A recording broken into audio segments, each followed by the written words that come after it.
ખાવા પીવાના શોખીન સુરતી લાલાઓને હવે કચ્છની પ્રખ્યાત ખારેક સુરતના આંગણે સ્વાદ માણવા મળશે.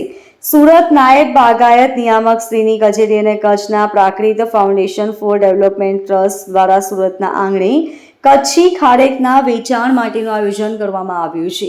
કચ્છના ખેડૂતો પ્રથમ વખત સુરતમાં પોતાની આવી અવનવી ખારેકો લઈ અને અંદાજિત 23 દિવસ સુધી વેચાણ કરશે.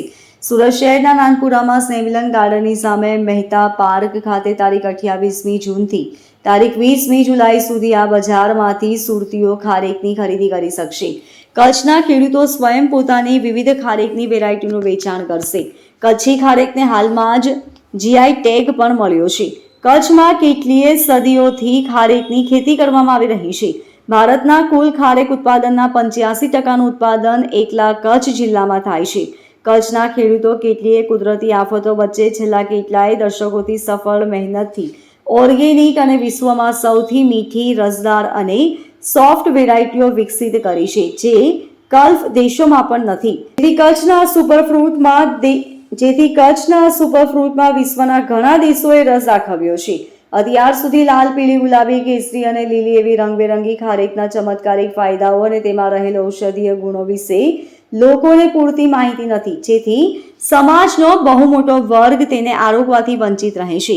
ખેડૂતો દ્વારા બજારમાં લોકોને ખારેક ફળ તથા તેની ખેતી વિશે માહિતગાર કરવામાં આવશે, જેથી વધુમાં વધુ લોકો આપણા ગુજરાતના ગૌરવશાળી કલ્પવૃક્ષને ઓળખીને ખોરાકમાં ઉપયોગ કરે તેવો હેતુ રહેલો છે. હું અર્જણ ખેતસિંહ જસાણી, જરપરા, મુન્દ્રા તાલુકા, ભુજ, કચ્છ. અર્જણભાઈ, કઈ જગ્યા ઉપર શું વેચાણ માટે આપ આવેલા છે? આપણે અહીંયા મહેતા પાર્કની સામે સુરતમાં ને કેળો વિસ્તારના નાનપુરા. હા, તો શું વેચાણ માટે લઈને આવેલા છે? ખારેકનું વેચાણ.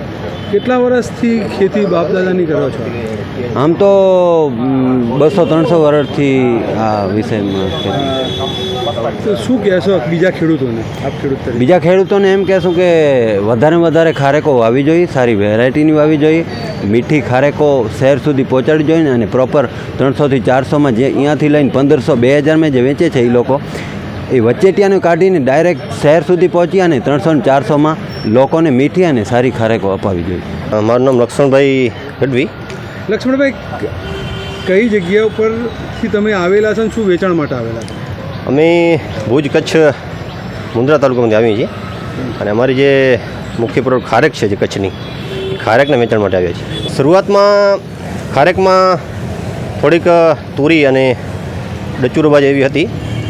એમાં છેલ્લા 20-25 વર્ષથી વધારે મહેનત થઈ એના પાછળ અને આ જાત સુધારી અને અત્યારે એકદમ મીઠી અને મોઢામાં નાખીને ઓગળી જાય એવી ખારેક વેરાયટી બનાવી છે. ગઢવી, વાત કરીએ તો મેં બી આ ખાધી ને એમાં થોડુંક એમ કે બીજ નાનું મોટું બી છે, ખારેકની સાઇઝ બી નાની મોટી છે.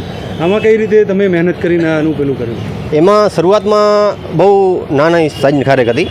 એમાં ધીરે ધીરે સુધારો થતા 100 ઝાડ વાવી એમાંથી 5 ઝાડ એવા થાય, 3જા વર્ષે રિઝલ્ટ મળે. એમાંથી ધીરે ધીરે કરતા અત્યારે 20-25 વર્ષ પછી આ રિઝલ્ટ મળ્યો છે અને એકદમ દળદાર અને મોટી ખારેક મળી છે.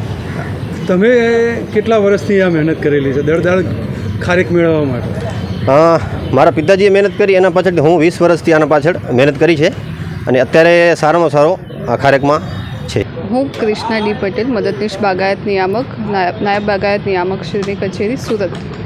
બાગાયત વિભાગ દ્વારા જે કચ્છથી આ ફાઉન્ડેશન આવે છે, Prakrut foundation development of charitable trust, એને અમે અહીં નાનપુરા ખાતે મહેતા પાર્કમાં જે વેચાણ કેન્દ્ર ઊભું કરવામાં માટે મદદરૂપ થયા છે અને લોકો સુધી આ માહિતી પહોંચે તેના માટે અમે પ્રેસ મીડિયા અને તમામ વ્યવસ્થા કરી છે કે જે ખેડૂતો પોતાની ખારેક લઈને આવે છે, આ વેચાણ કેન્દ્ર 28 જૂનથી 20 જુલાઈ સુધી ચાલશે.